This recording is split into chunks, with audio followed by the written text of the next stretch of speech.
And it's something that has helped me considerably in my work as a team coach and as a leadership coach with organizations, this practice of making explicit what are our expectations of each other as we work together. I think this is really important because one of the hallmarks of high-performing teams is that everybody brings a different experience and a different perspective to the table. Teams that have like-minded people, where people come in expecting the same routines, expecting the same approach, are possibly not always, they're not always the most functional teams, or I don't want to say they're dysfunctional, but they're not necessarily the highest performing teams. And that we tend to get the best results when we've got a diversity of thought and experience at the table. And with diversity in thought comes different expectations, comes conflict, comes the need to have hard conversations, the need to try new ideas. And this is where working agreements can be really useful. Great teams exist in a state of, it's called productive disequilibrium, right? We're trying to be productive, but we're always a little bit out of balance because teams are a living system. And living systems that are in equilibrium are dead. So we want to be constantly seeking equilibrium, but we're never going to be fully within balance. But working agreements are a tool that can help us through that, help us manage that constant dynamic tension that high-performing teams try to maintain. The reason this background of this slide has a picture of broccoli is because that issue of how do we use working agreements to manage conflict. I worked with a team once at a place that should probably remain nameless, helping to lift off a new team. And one of the things that became really clear in their early conversations was everybody on the team was kind of uncomfortable with the idea of being in conflict with each other. They were a new team, they were trying to put their best foot forward, they wanted to be successful together, but they're like, ooh, we don't really like it when things get rough. And in the course of the conversation, they identified that maybe this was going to be a problem to them being effective. And they decided as a team that what they needed was a team safe word. That when in conversations and meetings and stand-ups, if somebody thought, ooh, there's an issue we're avoiding here, they needed a word that they could toss out and share to signal, hey, I think we need to stop and talk about this. And the word they happened to pick was broccoli. And this stuck with me because this was the first time in my practice of lifting off teams that the team had decided on a safe word that they wanted to use. But it was a practice that worked really well for them because they all started using it right away. We'd be having a meeting and somebody would go, broccoli. And it's like, oh, okay. We need to stop and talk about that thing that we're not talking about right now, that we're all dancing around. And it was really cool to see that in action.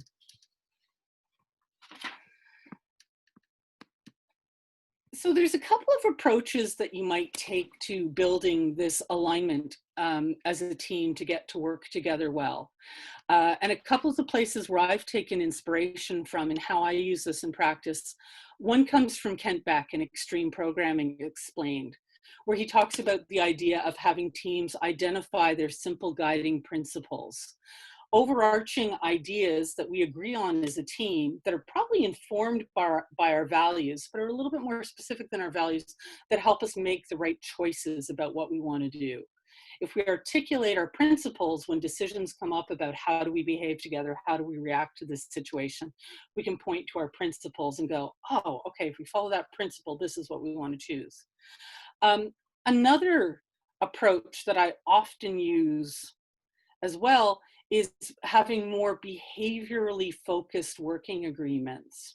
Rather than just articulating a set of high-level principles, we actually get very specific about the kinds of behaviors so that people are very clear and crisp about, here are the skills and the behaviors we want to develop as a team.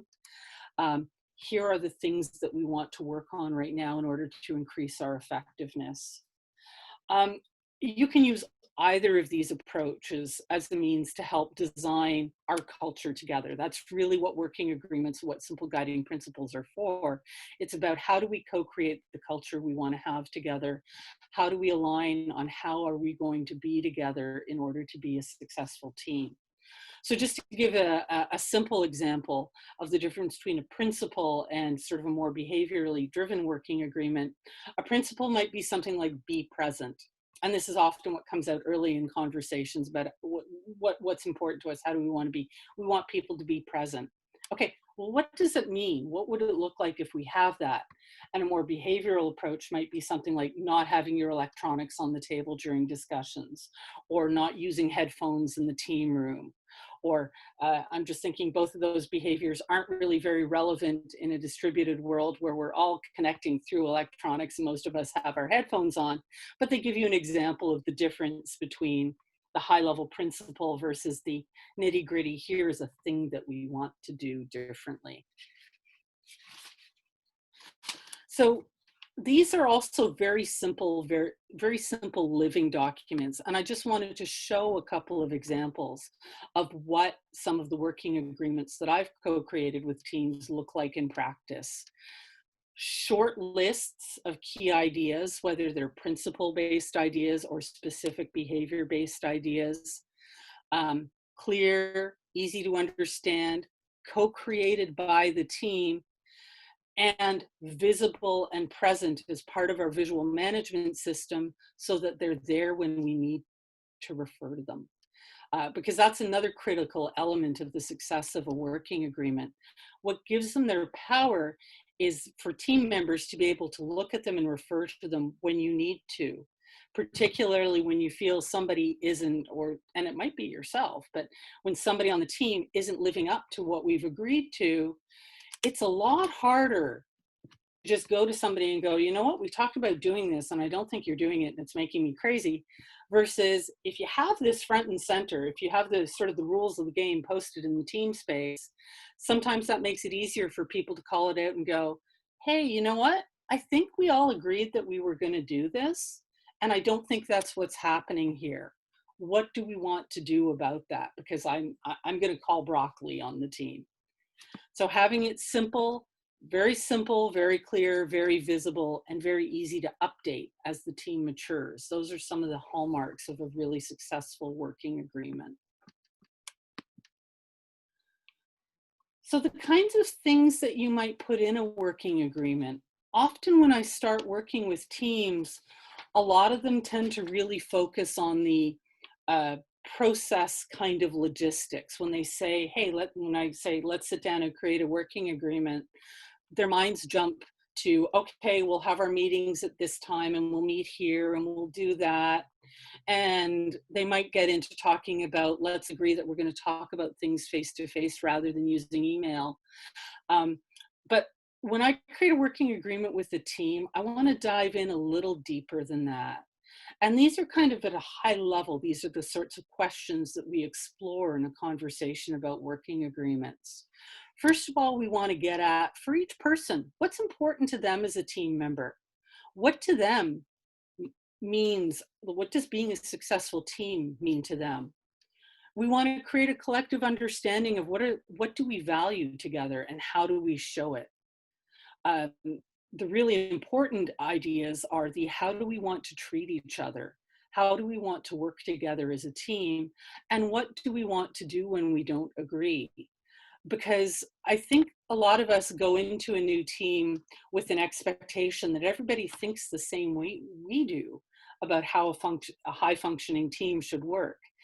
But when I go back to what I said at the outset about one of the things that really makes a successful team is bringing people together with diverse experience and diverse perspectives, it's not really realistic to expect that we all have the same idea of what makes a great team.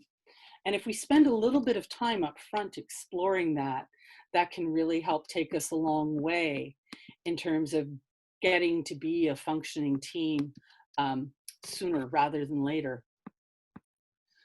So on that note, I want to stop talking at you for a little bit and give you a chance to explore some of these ideas in the breakout rooms. So what I'm going to, as Sherry's setting up the breakout rooms, the question that I want to ask of you is I want you to think for a moment, and we'll take a couple of seconds to reflect individually on this. I want you to think back to the teams that you've been a part of. And I want you to think back about what was one of your best team experiences, or conversely, what was one of your worst team experiences? And I want you to think a lot about how did the team members behave in that setting? And that's the subject of your conversation in the breakout rooms. Whether it was the best team or the worst team, you might want to make clear which one it was. How did the team members behave that contributed to the team working that way? So we're going to break you into groups of about 4 or 5 people, and we'll give you 4 minutes to share your experiences and your ideas about that in the breakout room. Okay, I just need to put one person in the room with his telephone. So let me move one person real quick so that way he is both in one place. Okay, I'm going to open up the breakout rooms and send you in those. And Ellen, you're in a room by yourself, so you can pop back out if it sucks you in automatically. And Okay, we said 5 minutes, right? You'll get a 2-minute warning. yeah, that'll be great. Okay. Thanks.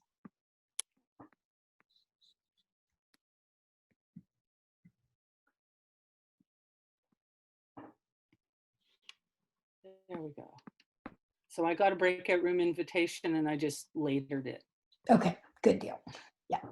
So I just want to set something up at my end where I can see the time.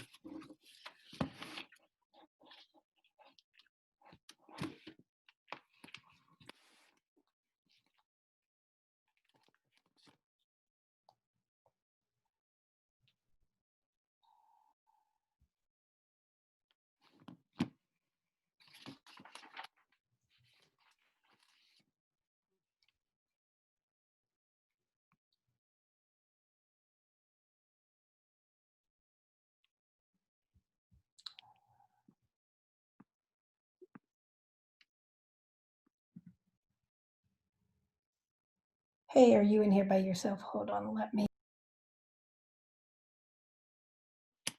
Oh, I made a mistake. I accidentally clicked the warning button and it kicked me out of my breakout. Me too. Oh no. I was really interested in what Byron in LA was telling me. Yeah, can you send us back or not so much?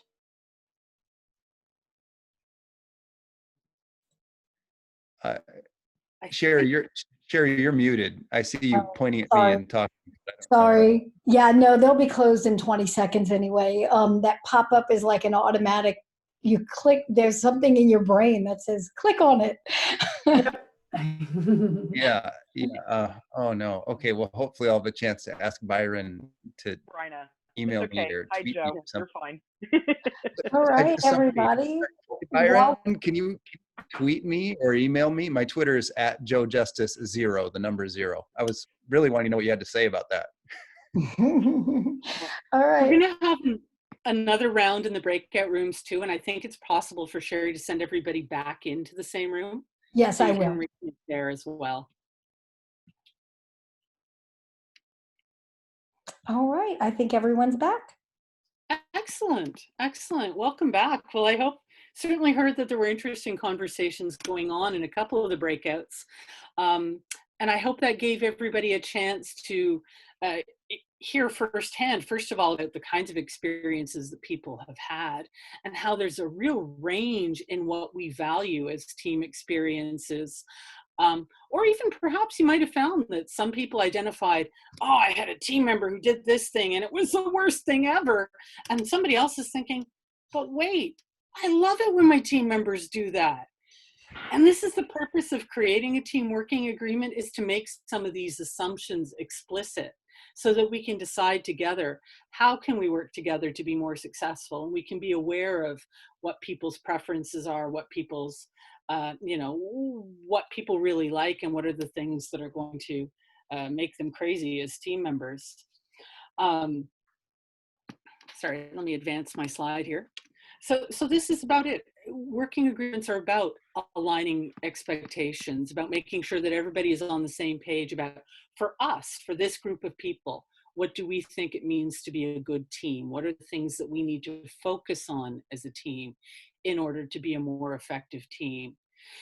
When you create a working agreement with the team, it helps individuals become more aware of their own behavior. So simply by having the conversation about, hey, these are the kinds of things that we want to be doing, you don't have to have somebody who's being kind of, the behavior monitor for the team. If the team has talked about it and said, oh, we want to focus more on communicating this way, or we want to make sure that we're doing this, every individual is more inclined to think about, am I doing that? Am I doing enough of that? Am I doing to evaluate their own behavior and step up to the plate a little bit differently. Having a working agreement gives us a mechanism for establishing mutual accountability. Um, when we have created a working agreement, and ideally, as part of creating the working agreement, we're going to ask explicitly, what do we think we should do if these things aren't happening? That gives all team members a space to hold each other accountable, because we've already agreed explicitly, hey, as a team, we sat down, we had the conversation, we're going to do all of these things. And we've talked about what we're going to do if they're not happening. Even if people aren't feeling as confident as they might about calling each other out, it gives them a tool that they can use to say, hey, we agreed on this, it's not going on, what do we want to do about it? So it's a means of establishing clarity, of being transparent about what our assumptions and what our desired behaviors are, and really creating respect for how other people want to be as part of the team. And if you had to wrap it all up, it's a tool that allows us to encourage, we want diversity in thinking because we want people to bring different ideas and different opinions to the table. But having said that, we do want to have some degree of harmony in behavior so that people can work together effectively. We know how the human system works. So we've talked about a couple of these things, but I want to tackle some of the questions that are coming up in chat here. What makes a good working agreement? So a good working agreement, first of all, ideally it's short. It's just a list. The team has had a conversation about how do we want to be together, and has identified a really short list of things, 3, maybe 5 things that we're going to focus on. And I have to laugh about this because one of the organizations that I was coaching in, we went as a new coach in the organization, I went to visit a team, and they had a list of working agreements that was like 40 items long. And I was there with a couple of other coaches, and we're like, wow, that's an impressive list of items. It must have taken you a long time to come up with that list. And the team told us, oh, no. We just went around and scraped the working agreements from all of the teams around us and put them together. Easy peasy. And I was like, why did you even bother doing that? Because not only was it this whole exhaustive list of behaviors, they had no ownership over it. They had just taken things that mattered to other people and used them to create their own list. And that, I just realized that's something that I should have put on this slide. It's something short and co-created by the people whose working agreement it is. And that's where I just want to talk very briefly about one of the questions that came up in the chat, which is about should each team within an organization have their own working agreement, or would you have an agreement for all teams collectively within an organization? And I think this is that place where that principles versus behaviors comes in really useful, because I think it's really important for a team's working agreement to be created by the team, because really it contains a short list of what are the things that we as a team want to do together. This group of people with our current state of relationship, our current state of maturity. Having said that, I think it's really reasonable at an organizational level to have identified some of the principles that are around here in our capacity as team members of organization XYZ. Here at organization XYZ, we believe in these things. And so it's up to the individual teams to think about how does that translate into our day-to-day behavior, but having that organizational guidance makes sense too. But it has to be something that really translates into behavior. Working agreements have to be short, they have to be actionable. People should be able to read them and understand, I know what we mean when we say we want to do these things. I mentioned this before, but we really want to focus on behavior over process. We want to make sure that it's not just, this is when we have our stand-ups and this is where we're going to be, and we use Slack rather than email, but it's more about how are people going to be with each other, because that's the stuff, that's really the difficult stuff I find. We like to gravitate towards talking about the process because that's nice and safe and comfortable, but really what makes us successful is how individuals interact together to be a successful team. And we want to dive right into that. And it needs to be something that's easy to find when needed. So one of the other questions that came up in the chat was, did I have ideas about how to do this with distributed teams? Because it's really easy if you've got a physical visual management system. It's just part of right there next to your task board. Oh, and here's our working agreements, so we can see them every day. And we have a reminder that we periodically need to tune them up. I think if you're working as a distributed team, there are still opportunities to bring that front and center. It's something that you could just bring up if you're having a daily stand-up. Maybe that's the thing that everybody is looking at in their stand-up. If that's what you see in your, share it in your Teams window, or pin it as a note in your Slack channel, or possibly, depending on the tool that you're using, you might be able to stick a card at the top of the board that has, hey, here's our working agreement. There are lots of ways. It doesn't have to be omnipresent all the time, but I think there are lots of ways to make it present in sort of the day-to-day life of a distributed team, so that it's always hovering at the edge of their awareness. You don't have to have a, let's sit down and talk about our working agreement every day meeting, but you can bring it in. You can make it available as a reminder to people. So I talked about really focusing on behaviors rather than process. And the questions that I like to use when we're talking about things that we need to put in a working agreement, these 6 questions are kind of my go-to. Now, when I do this talk in a non-distributed setting, we explore these through Lego Serious Play. I couldn't figure out how to share Lego with everybody. So unfortunately, we're just going to talk about one of them today. But these are the questions that I use to get team members to open up. Let's talk about our best or worst team member, because that gives us a sense of the experience that people have had. And also, what do you like? Like, what do you like about how other team members work with you? Or what are the things that people have done with you in the past that might be triggers for, oh, don't talk to me like that. I like to ask people to reveal, what's the superpower you bring to the table? What's something about yourself that other team members might not see, but is going to help the team be successful? What kind of help do I want from my teammates? Because I think this, again, is one of the hallmarks of a really high-performing team. It's a sign of a really functional team is when people are ready and able to ask for help as soon as they need it. And that's something in a lot of professional environments that's really hard, because we're conditioned to be the experts. We're hired because we're the best at our job. We have a deep knowledge of skill, we have deep knowledge and skill in this area. And it's really hard for people to come forward and go, I don't know, I need help, please help me. So having that conversation at the outset can be super useful. This is a question that I got from my friend Jake about talking about what happens for me when the going gets tough. If I appear to you to be stressed or overwhelmed, this is the kind of help I would like from my teammates. That's really useful information for us to have before the going gets stressful, because some people want a lot of hands-on support and encouragement. Other people are like, no, I've just got to go figure this out. Leave me alone. And wouldn't it be awesome if we knew about that, if we knew what their preferences were before that happens? I think it's really important, as we're talking about working agreements, to talk about conflict. And I do a really simple exercise. We're not going to do this one today. We're going to discuss another question. But the conflict question is, I just get a bunch of different colored pieces of paper, or you could use crayons or marbles or Skittles, doesn't matter. Get the group around the table and ask them to pick the color that signifies conflict to them and why, and just have a quick roundtable conversation about that. Because you might assume, given some of the cultural associations we have with color and emotion, that everybody would pick the same color. They don't.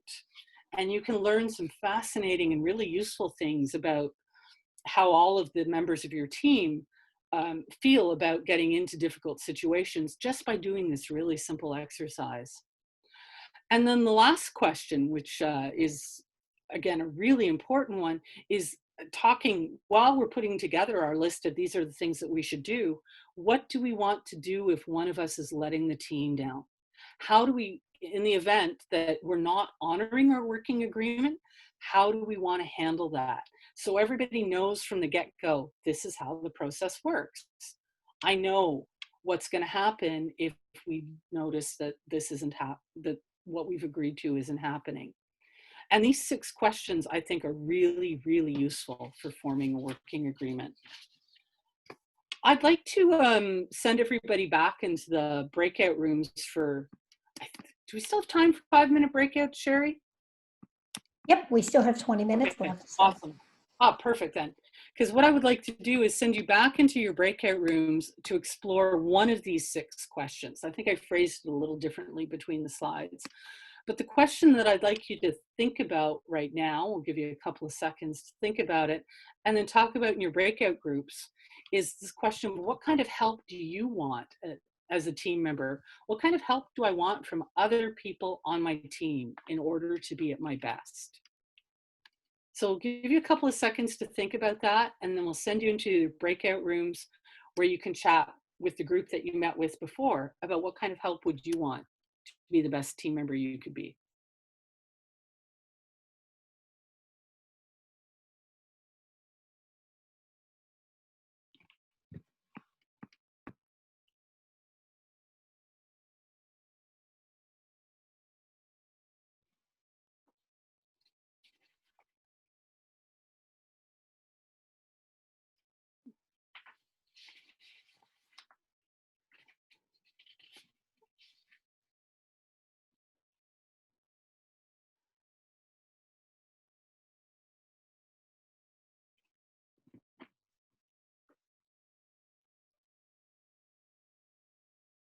Okay, welcome back, everybody. Everyone is back in, so we're good to go forward.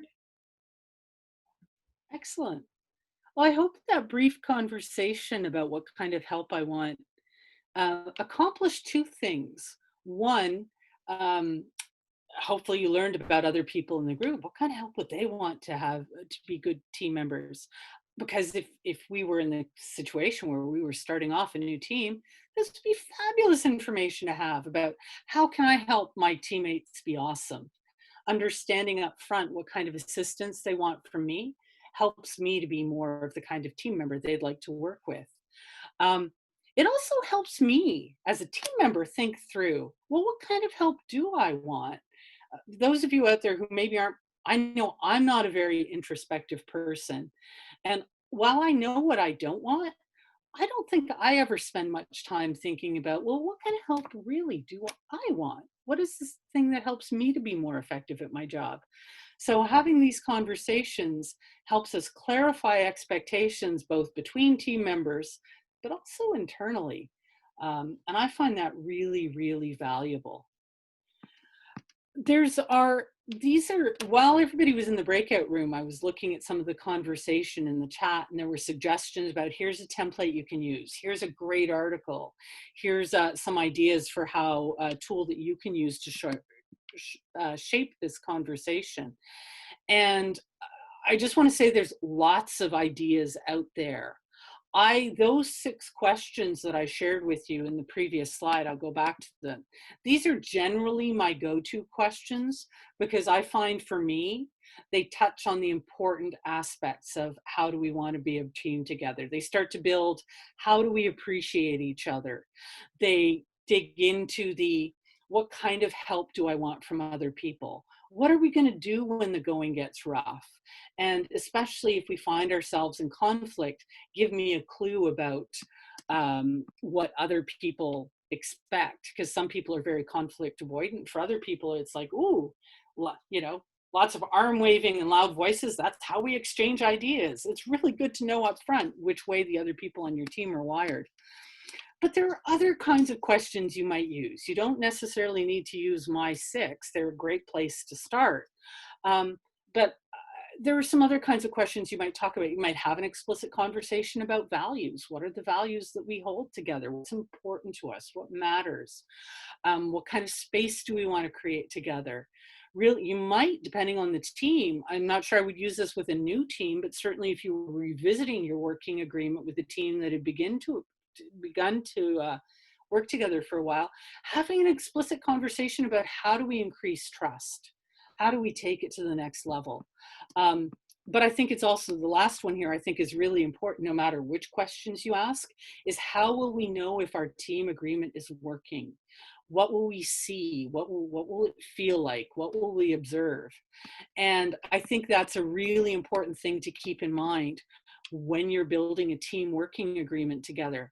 Because often when you sit down and you ask the team, how do we want to be together? You get, lovely suggestions like be present, let's treat each other with respect.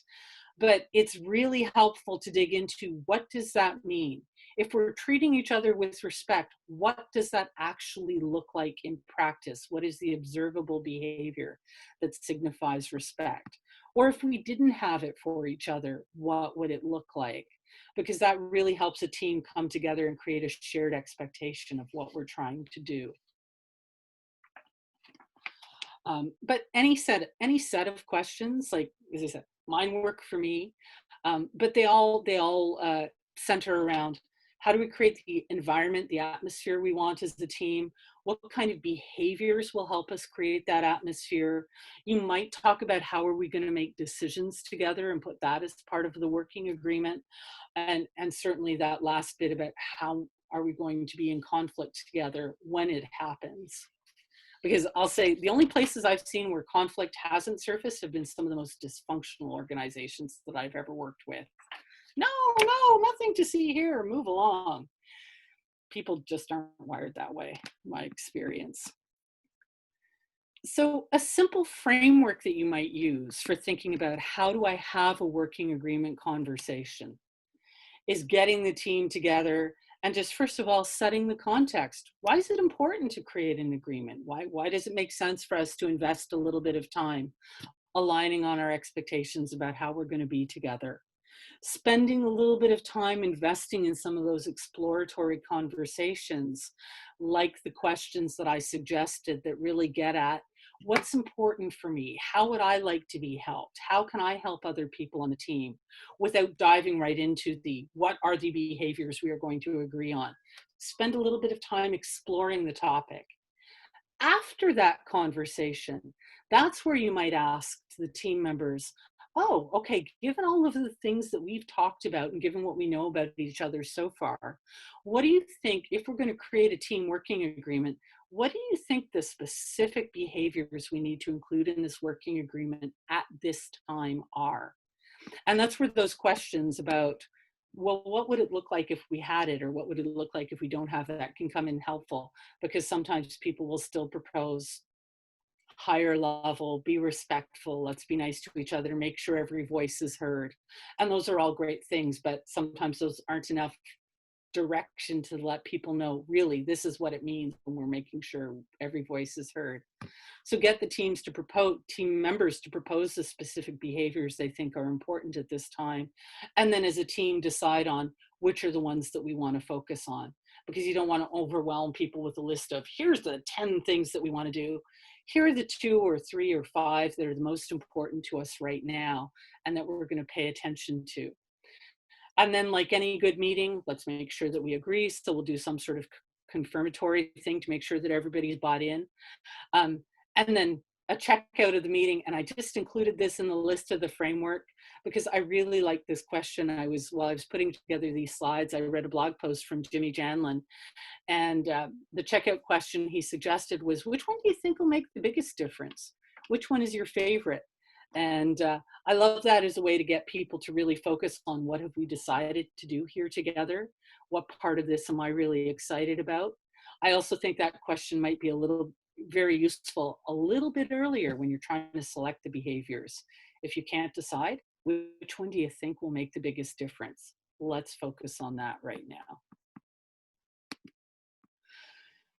I added this in. This wasn't part of my original blog post, but it's something that came across my screen recently, and I just wanted to share it to present a little bit of a different viewpoint on this topic of creating working agreements, because it could be useful to you. Roger Schwartz, who wrote The Skilled Facilitator, who's he's an expert facilitator, an expert in group process, wrote a really interesting blog post on LinkedIn recently that says, you know what, sometimes you shouldn't leave this up to the group, because the groups actually don't know enough. If you've got a new team, or you've got a group that's only coming together for a short period of time, they might not have enough knowledge and context to be able to propose useful behaviors that will really help the process. And his approach was to present a list to the team based on your experience as a facilitator, based on your knowledge of the group process, that will help this team, this group be successful. His suggestion is you propose the working agreement and take it to the team. I'm a much bigger fan of having the team co-create their own working agreement, but I wanted to include this to provide a little bit of balance, because as a facilitator, I can imagine some situations where I actually might want to seed the working agreement of the team. I might want to propose, here's a starting point that we can use. And I thought this article had some great ideas in it. So you might want to take a look at that and consider that as well.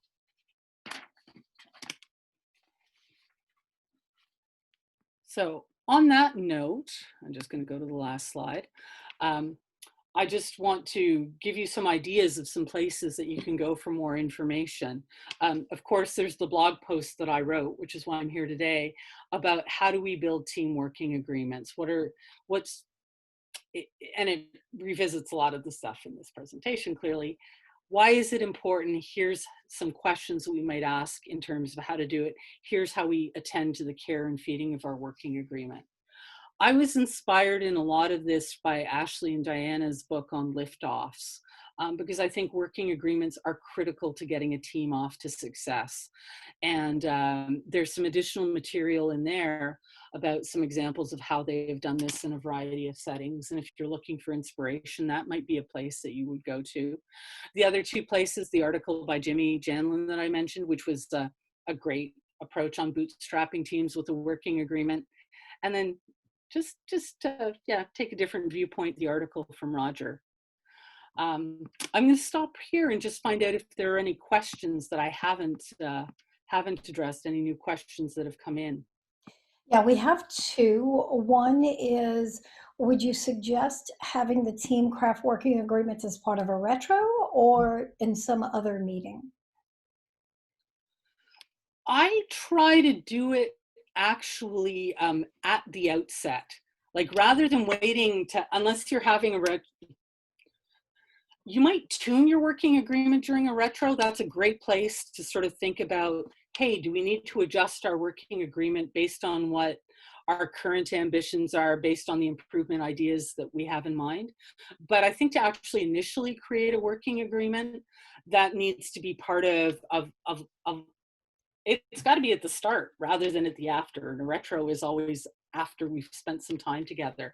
So I usually do this as part of a team liftoff. Okay, thank you. And then the next question we have from Christine is, what are some ideas that you've seen teams come up with to hold themselves accountable to their working agreements? That is a great question. The safe word, the broccoli word, was an interesting approach to that, but it turned out to be really useful for that team. We had an explicit conversation about here's some of the things that we want to do, and they came up with a kind of a fun flag for people to use to signal, yeah, I don't think this is what's happening right now. Just having those things present and visible has been really helpful to a lot of the teams that I work with. Sometimes they might even do, I'm hesitant to recommend this, but I've already started down this path, so I'll say it. Sometimes they might sort of say, hey, does somebody want to really focus on keeping an eye out for whether this is happening or not happening, and just kind of highlight to us if you notice it, and maybe take turns sharing that responsibility. I want to be really careful about suggesting that, because you don't want to appoint anybody on your team to be the behavior police. But sometimes it's useful for, to take turns going, we know we have a problem with this. We need somebody to be paying attention and to at least notice when we're doing that. But that's really, I'll say, very context and personality specific. But those Yeah. are three of the things that I have seen work in practice. Awesome, thank you. And then we have time for one last question, and it is, what helps you create psychological safety? Oh, simple question. No problem. I can knock that off in 15 seconds. I mean, again, that's a whole other thing.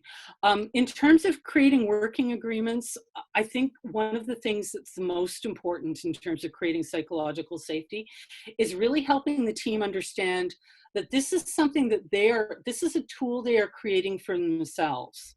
This is not something that is for people outside the team to use, or I was going to say even necessarily be aware of, although it's going to be part of your visual management systems, hopefully. But coming into it from the approach that as a team, we want to work together, we want to support each other, we want to help this make our team a place where everybody can be the best that they can be. And really letting them drive the discussion of what do we need in order to do that. And that's where, even though I shared at the end the idea of possibly bringing a prepared working agreement to the table, I think one of the things you need to make it as a safer conversation is to really put the control in the hands of the team.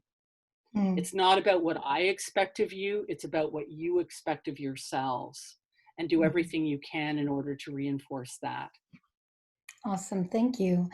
Well, everyone, we're at the end of this session. I'm going to go ahead and relaunch our poll just to give some feedback.